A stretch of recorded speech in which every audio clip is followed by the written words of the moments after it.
Salim Saidán. Él es constitucionalista, es académico de la Universidad Católica del Ecuador. Doctor Saidán, quisiéramos iniciar este diálogo preguntándole su interpretación sobre el volumen de candidatos y el volumen de denuncias ciudadanas contra los aspirantes al Consejo de Participación Ciudadana y Control Social. ¿Qué le dice esto? Muy buenos días, estimado Gustavo, estimada Rosana. Muchas gracias por la invitación. Un saludo a todos los que nos ven a través de la señal de Antena 1. Una observación nada más.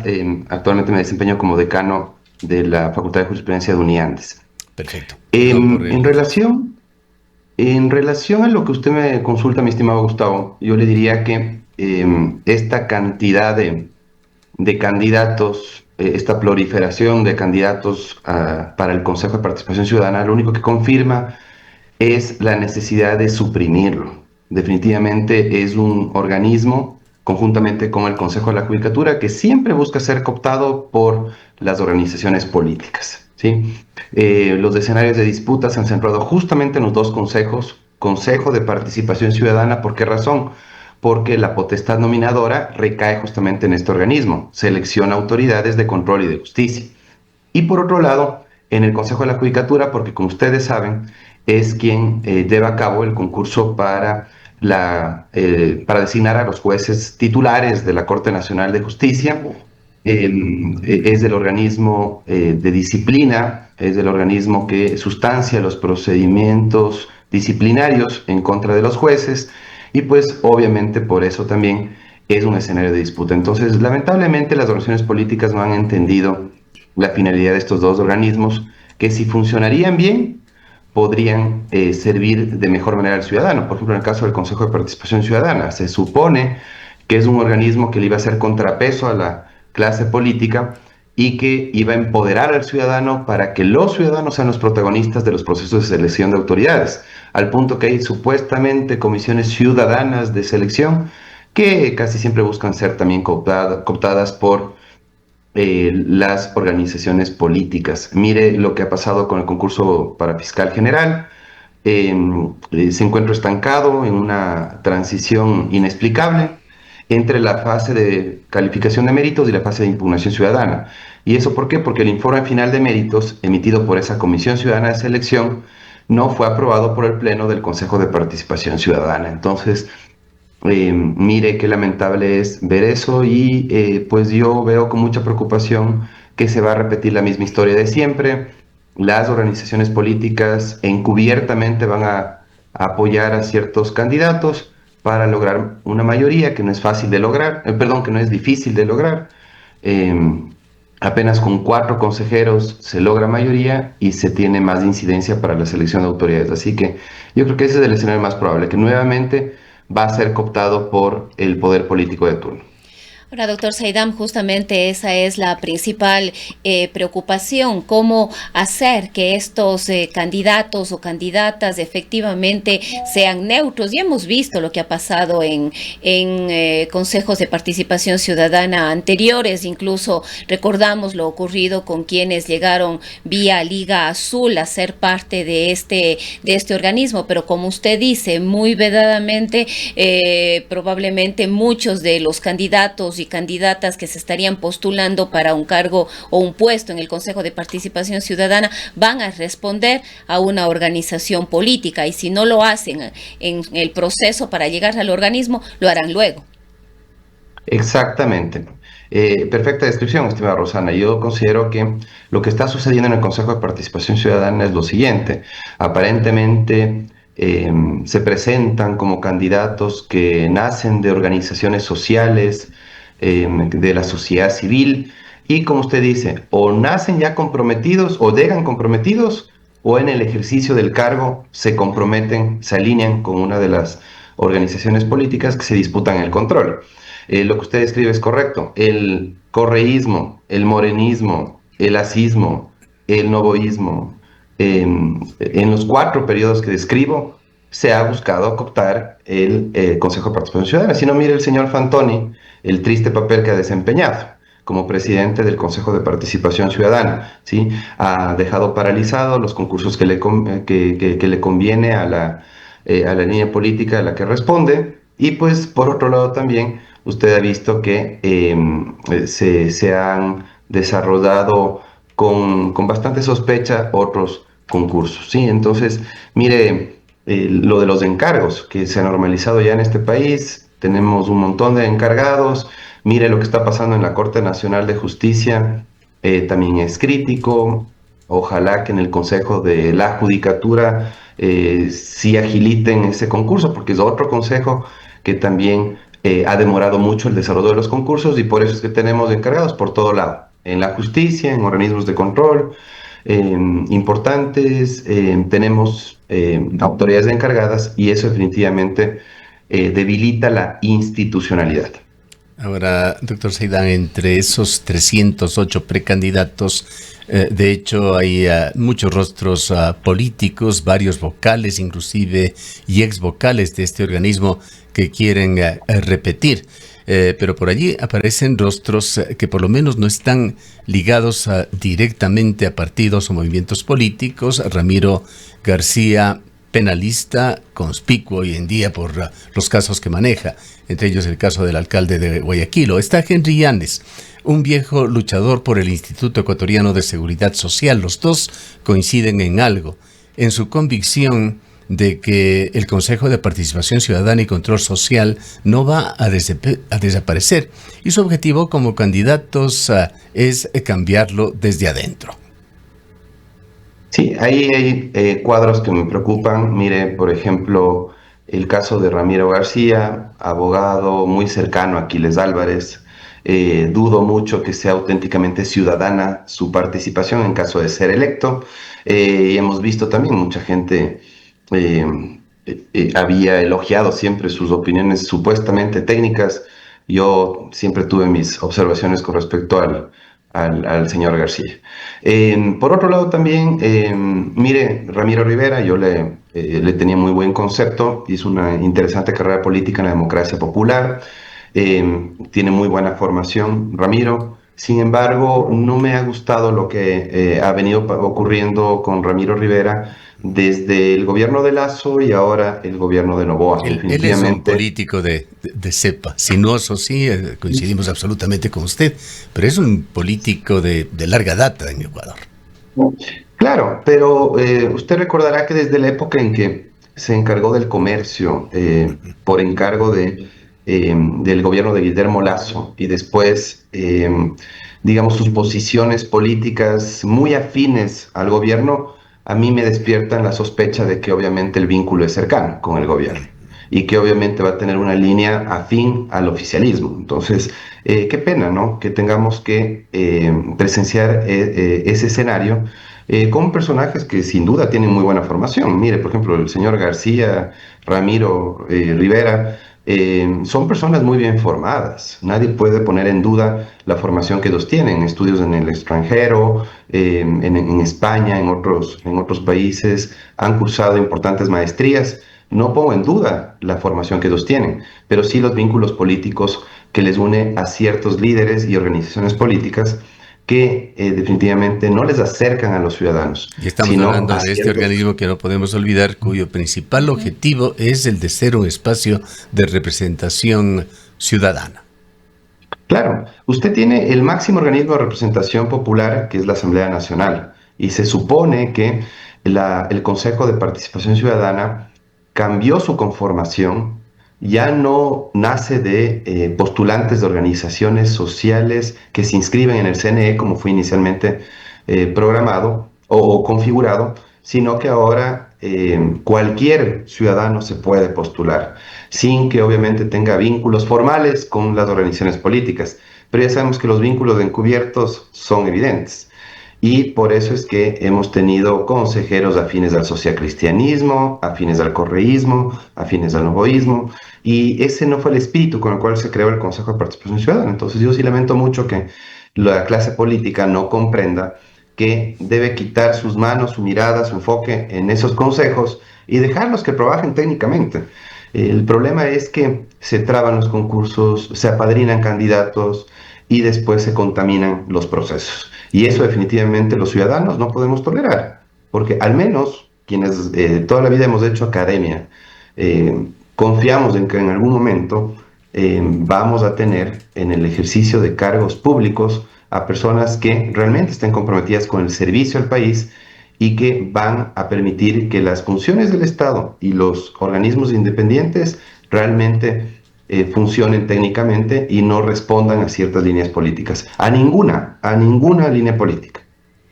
Además, doctor Saidam, es importante recordar cómo se va a votar. Se vota por mujeres, por hombres y por representantes de los pueblos y las nacionalidades indígenas. Al momento hay 163 hombres postulantes para llegar a uno de los puestos en el Consejo de Participación Ciudadana, 106 mujeres y 40 pueblos y nacionalidades y 40 personas que representarían a pueblos y nacionalidades indígenas, afroecuatorianos o montubios y también ecuatorianos en el exterior. Pero además hay la posibilidad de que se incorpore, el presidente no se ha pronunciado todavía sobre esto, una consulta popular o un referéndum en el que los ecuatorianos, a más de elegir a quienes van a llegar al Consejo de Participación Ciudadana, muy probablemente estaremos decidiendo sobre las funciones, sobre todo en lo que tiene que ver a la designación de autoridades, que es una de las responsabilidades principales que tienen los consejeros de participación ciudadana.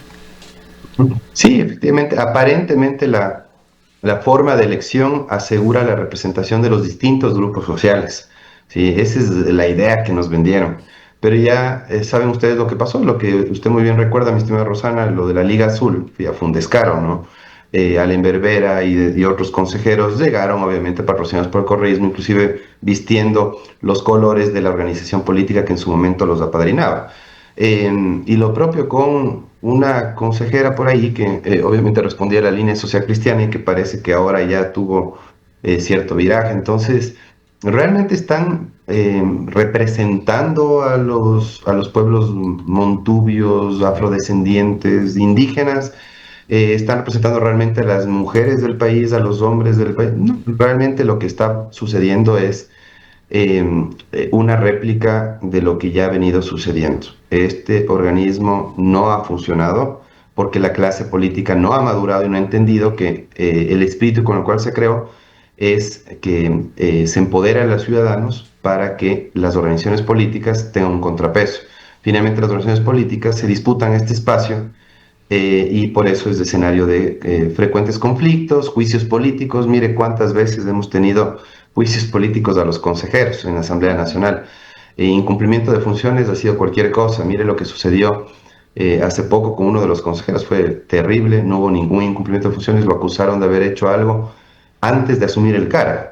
Y eso ha deslegitimado al organismo, que yo no dudo mucho que cambie con la nueva conformación. Además hay otra cuestión, esto de elegir en una papeleta adicional al mismo tiempo que las autoridades locales, hace que todo el mundo esté enfocado en alcaldes, prefectos, concejales, y le preste muy poca atención a la elección de consejeros de participación ciudadana. Entonces dudo mucho que la ciudadanía vaya a consignar su voto realmente informada de cuáles son los mejores perfiles que le van a representar en el Consejo. Ahora, pragmáticamente, en forma realista, doctor Saidam, apelamos a su pensamiento muy personal y tan profesional en las expresiones que tiene, porque conoce usted estos organismos.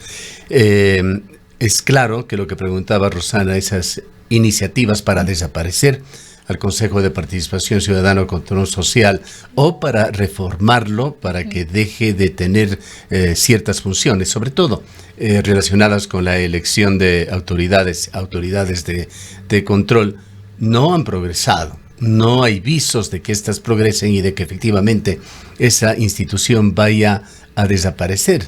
La pregunta es, ¿tenemos Consejo de Participación Ciudadana y Control Social para largo y esto va a seguir siendo el foco de crisis institucional? Yo creo que sí. Usted recordará que Guillermo Lasso, el propio presidente de la República, Daniel Noboa, han coincidido en la supresión del organismo. Después, algunos actores políticos modificaron su postura en el sentido de que, bueno, no se elimine por las trabas que puso la Corte Constitucional al emitir su dictamen, y que solamente se traslade la potestad de designación de autoridades del Consejo a la Asamblea. Es un organismo utilitario de alguna manera para los gobiernos de turno. Exactamente, pero claro, realmente les ha servido a los gobiernos, a los últimos 4 gobiernos, el famoso Consejo de Participación Ciudadana y han buscado cooptarlo. Así que muy incómodo para la clase política no ha sido el Consejo de Participación, porque es muy fácil llegar a obtener una mayoría de 4 consejeros, cuando en el Congreso Nacional, ustedes recordarán, se tenían que obtener muchos más votos para la designación de autoridades. Ahora tampoco es que podemos tener memoria corta y solamente decir que las disputas, los repartos se dan ahora en el Consejo de Participación Ciudadana y no se daban en el Congreso. Se daban también en el Congreso Nacional. Yo recuerdo claramente que se repartían las principales fuerzas políticas, la Contraloría, la Procuraduría, la Fiscalía, y por eso es que teníamos al fiscal afín a una organización política, el Contralor que respondía a otra línea política, pero era al menos más transparente, ¿no? Y las organizaciones políticas al menos presentaban sus mejores cuadros, al menos presentaban sus mejores cuadros. Yo recuerdo la conformación inclusive del Tribunal Constitucional, la conformación de la Corte Suprema de Justicia, al más alto nivel, al menos las organizaciones políticas presentaban a sus mejores abogados, pues. Pero ahora resulta que tenemos muy pobre nivel hay como máximas autoridades de varias instituciones públicas, salvo contadas excepciones que obviamente siempre hay. Ahora, si está para quedarse este organismo, ¿qué hacer? Yo considero que la ciudadanía tiene que organizarse mejor. Las organizaciones sociales tienen que volver a empoderarse. Me parece que están temerosas, las organizaciones sociales no están organizadas, valga la redundancia, y por eso es que muy pocas se atreven a manifestar su opinión sobre temas de coyuntura. Yo aplaudo, por ejemplo, que el Observatorio de Derechos y Justicia sea de los pocos organismos que hacen seguimiento, acompañamiento a los concursos que se realizan. Miren, hoy en la noche justamente hemos sido invitados algunos académicos en la ciudad de Quito para que tengamos una conversación con Diego García Sayán, ex juez de la Corte Interamericana de Derechos Humanos, ex relator de Naciones Unidas sobre Independencia Judicial, y José Antonio Guevara, un jurista mexicano muy reconocido, que quieren conversar con académicos del país para que les podamos transmitir nuestras preocupaciones sobre el desarrollo del concurso para fiscal general. Entonces yo sí aplaudo que todavía se mantengan en pie observatorios, al menos. El trabajo que ha hecho Mauricio Alarcón, Marcelo Espinel también ha sido importante desde los observatorios que ellos dirigen, el observatorio de la Fundación Ciudadanía y Desarrollo, los observatorios legislativos y demás que ellos lideran, han sido importantes instituciones de la sociedad civil que han permitido conocer cómo se desarrollan ciertos procesos que deberían ser conocidos por la ciudadanía, deberían ser de interés público, y no siempre se transparenta la información para que estemos realmente informados de todo lo que se desarrolla en el sector público. Entonces yo sí creo que hace falta organización social, y ya definitivamente el desgaste que tienen las organizaciones políticas, absolutamente todas, sin excepción. Yo sí creo que exige que al menos las organizaciones sociales puedan nuevamente empoderarse y hacer contrapeso a estas organizaciones políticas que no nos representan. Bien, pasemos a otro aspecto de la vida nacional que tiene que ver más bien con el derecho electoral, con el Código de la Democracia. ¿Cómo mira usted, doctor Saydan, las reformas que se han hecho al Código de la Democracia, que son más exigentes en cuanto a lo que tienen que lograr en las urnas los partidos, los movimientos políticos? Me refiero a esa regla del 5% de la votación que deben obtener partidos, o el 8% para los movimientos pequeños locales, para mantenerse calificados. ¿Qué efectos va a tener esto? Hay lecturas de que, por ejemplo, esto no es un incentivo, es todo lo contrario, en esa necesidad que se evidencia en varias ciudades del país de que se den alianzas para disminuir un número excesivo de candidatos. Sí, algunas reformas que se dieron en julio de 2025, lo que buscaba es sustituir el método de adjudicación de escaños, ¿no? Del Webster, pasar al método de Home. ¿Por qué? porque básicamente representa, me han dicho, favorece a las mayorías y subrepresenta a las minorías o no la representa a las minorías. Me parece a mí que lo que se buscó es ir a este bipartidismo que hemos presenciado últimamente, debilitar a las organizaciones políticas que no han tenido, digamos, los recursos ni los resultados que les han permitido tener digamos, mejores resultados en las campañas electorales. Y claro, las últimas reformas electorales beneficiaron al correísmo y al oficialismo, definitivamente, con el método de adjudicación. Después, la cancelación de organizaciones políticas, una cuestión muy preocupante, ¿no?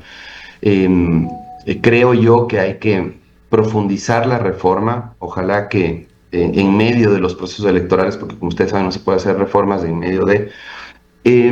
busquen justamente una manera más objetiva, más transparente de cancelación de organizaciones políticas para que no se manosee este mecanismo. ¿Qué es lo que pasó hace poco? Ustedes vieron lo que pasó con Construye, con la Unidad Popular. Unidad Popular, bueno, en el Tribunal Contencioso Electoral ya fue habilitado, digamos, recibió una decisión favorable, pero lo que se buscaba, creo yo, es que se disputen los espacios del poder entre dos organizaciones políticas mayoritarias.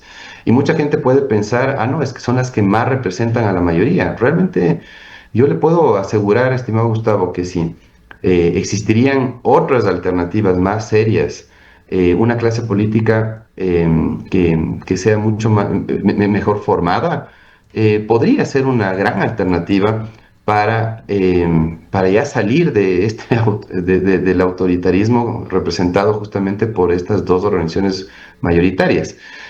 Por otro lado, también supuestamente se modificaron artículos para modificar la participación de las oficinas consulares en cuanto al voto de los ecuatorianos en el exterior.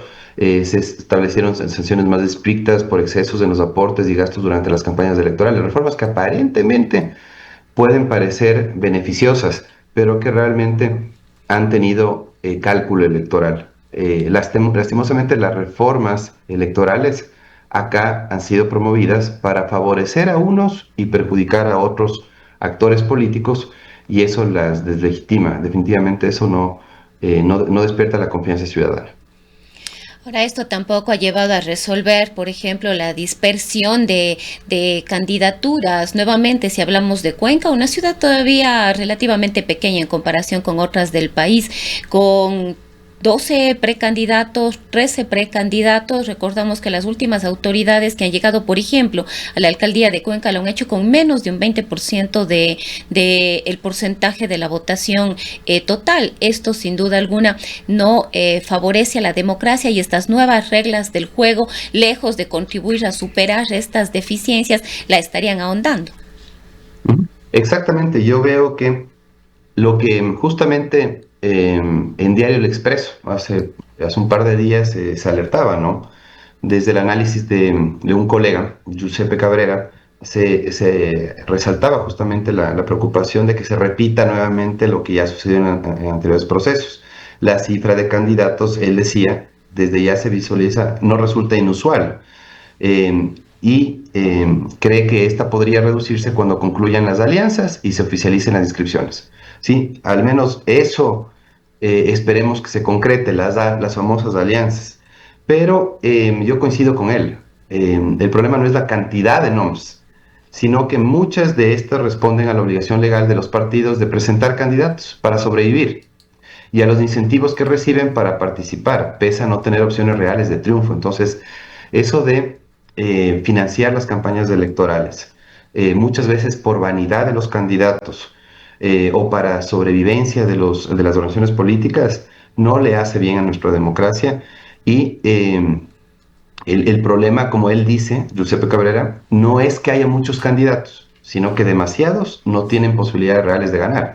Entonces es una disputa, miren lo que está pasando en las grandes ciudades, inclusive en Quito, Guayaquil, Cuenca, la cantidad de perfiles que no tienen pues realmente ni el nivel de conocimiento de notoriedad pública ni el nivel de conocimientos para administrar una ciudad o una provincia.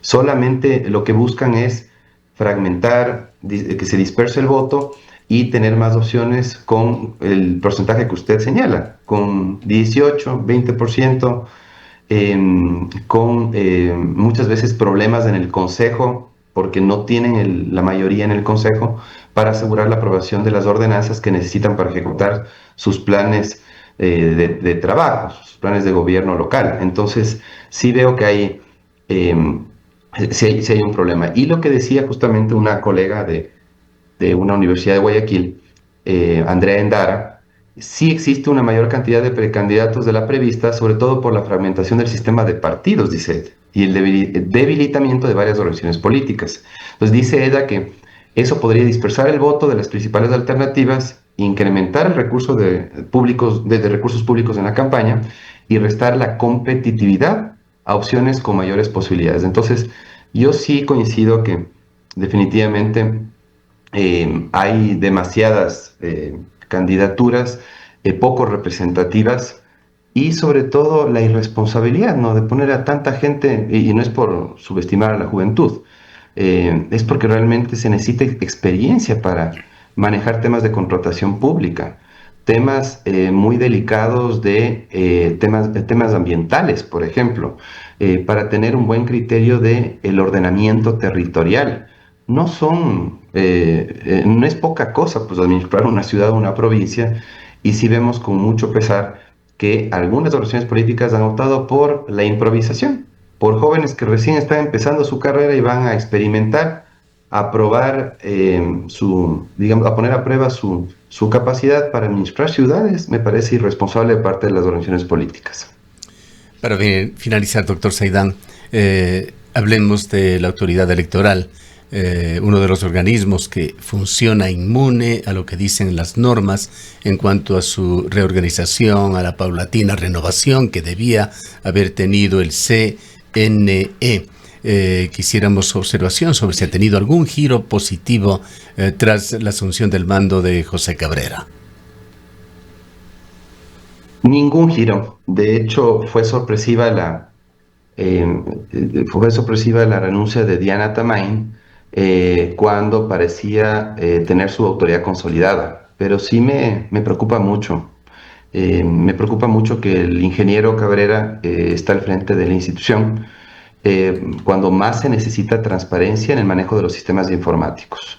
Yo sí considero que se necesitaba en la presidencia de este organismo a una autoridad que realmente asegure el adecuado manejo de los sistemas informáticos. Entonces, ojalá que el ingeniero Cabrera esté a la altura de las circunstancias. Creo que solamente el desarrollo del proceso electoral va a confirmar si realmente él nos puede asegurar esa transparencia, o si es que más bien puede acrecentar la desconfianza en este organismo, porque este organismo ha estado desacreditado hace varios años atrás.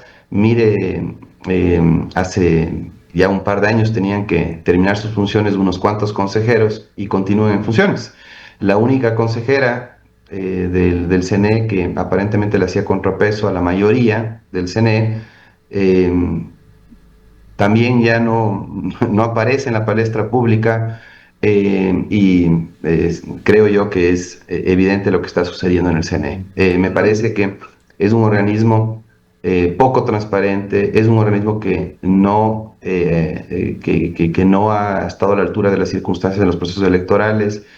El hecho de que no hayan existido muchas denuncias de fraude en las últimas elecciones no es pues una señal de que las cosas marchan bien en ese organismo, cuyos algunos consejeros están en funciones prorrogadas de hace tiempo atrás. Entonces, yo definitivamente creo yo que la neutralidad política en los consejeros del CNE es una expectativa que no se ha cumplido hace varios años atrás. Y mire que el ofrecimiento fue supuestamente cambiar del Tribunal Supremo Electoral al CNE para que ciudadanos con conocimiento en ingeniería en sistemas, en derecho electoral estén al frente de la institución sin vínculos con las organizaciones políticas.